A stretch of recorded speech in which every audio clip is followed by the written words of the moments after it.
মালদা জেলা প্রশাসনের উদ্যোগে জেলা ক্রীড়া সংস্থা ময়দানে জাতীয় পতাকা উত্তোলন করে প্রজাতন্ত্র দিবস পালন করা হয়। জাতীয় পতাকা উত্তোলন করেন জেলা শাসক নিতিন সিংহানিয়া। সঙ্গে ছিলেন পুলিশ সুপার প্রদীপ কুমার যাদব সহ জেলা প্রশাসন ও পুলিশ প্রশাসনের অন্যান্য আধিকারিকগণ। প্রজাতন্ত্র দিবস উপলক্ষে কুচকাওয়াজের মধ্যে দিয়ে দিনটি শ্রদ্ধা জানানো হয়। কুচকাওয়াজে অংশগ্রহণ করেন পুলিশ প্রশাসন, শিক্ষা প্রতিষ্ঠান সহ বিভিন্ন সংগঠন। অবশেষে রাজ্য সরকারের বিভিন্ন প্রকল্প ট্যাবলোর মাধ্যমে তুলে ধরা হয় এই অনুষ্ঠানে। নমস্কার। ৭৬তম প্রজাতন্ত্র দিবস উপলক্ষে মালদা জেলাবাসীকে জানাই আন্তরিক অভিনন্দন। আজকের এই শুভ দিনে সরকারের প্রতিনিধি হিসেবে আপনাদের সামনে উপস্থিত হতে পেরে আমি খুবই আনন্দিত। সরকারি ব্যবস্থাপনায় বিভিন্ন কর্মসূচি সফল করতে মালদা জেলা প্রশাসন সদা সচেষ্ট রয়েছে।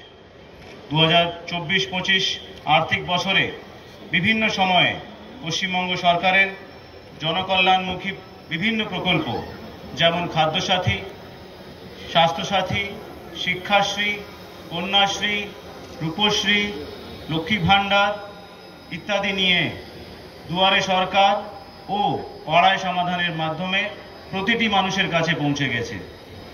সমস্যার সমাধান ও জনসংযোগ কর্মসূচি সাধারণ মানুষের সমস্যার সমাধানে অগ্রণী ভূমিকা পালন করে চলেছে।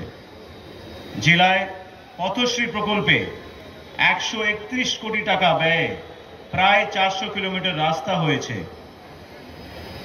মালদায় 40 কোটি টাকা ব্যয়ে যে বাণিজ্যিক মুরগি খামার তৈরি হয়েছে, বর্তমানে সেখানে দৈনিক প্রায় 1 লক্ষ ডিম উৎপাদন হচ্ছে। এতে অনেক মানুষের কর্মসংস্থান হয়েছে। মালদা জেলায় নারী ও শিশু উন্নয়ন ও সমাজ কল্যাণ বিভাগের বিভিন্ন প্রকল্পের পরিসংখ্যান উল্লেখনীয়। বিধবা ভাতা প্রাপক মহিলার সংখ্যা প্রায় 95,000 জন, বার্ধক্য ভাতা প্রাপক প্রায় 1,20,000 জন, মানবিক ভাতা পাচ্ছেন প্রায় 30,000 জন, লক্ষ্মী ভাণ্ডার প্রাপক মহিলার সংখ্যা প্রায় 10 লক্ষ। এই আর্থিক বছরে রূপশ্রী প্রকল্পে প্রায় 14,000 আবেদনকারীকে তাদের বিবাহের সহযোগিতার জন্য এককালীন 25,000 টাকা প্রদান করা হয়েছে।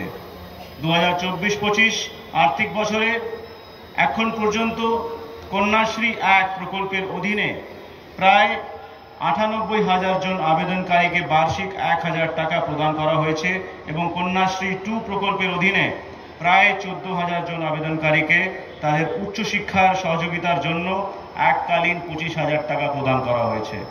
মালদা জেলায় কন্যাশ্রী মেয়েদের নিয়ে বিভিন্ন রকম কর্মসূচি গ্রহণ করা হয়েছে। এই জেলায় প্রায় 5,723টি আঙ্গনওয়াড়ি কেন্দ্রের মাধ্যমে আমরা পরিপূরক পুষ্টি প্রদান, টিকাকরণ, স্বাস্থ্য পরীক্ষা, প্রাক প্রাথমিক শিক্ষা, স্বাস্থ্য ও পুষ্টি শিক্ষা ইত্যাদি পরিষেবা প্রদান অব্যাহত রয়েছে।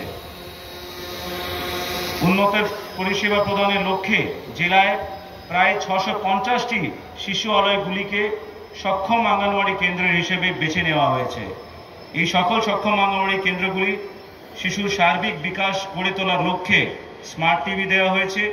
বাচ্চা ও মায়েদের পুষ্টির মান উন্নত করতে এই সক্ষম শিশু আলয়ে পোষণ বাটিকাও তৈরি করা হয়েছে।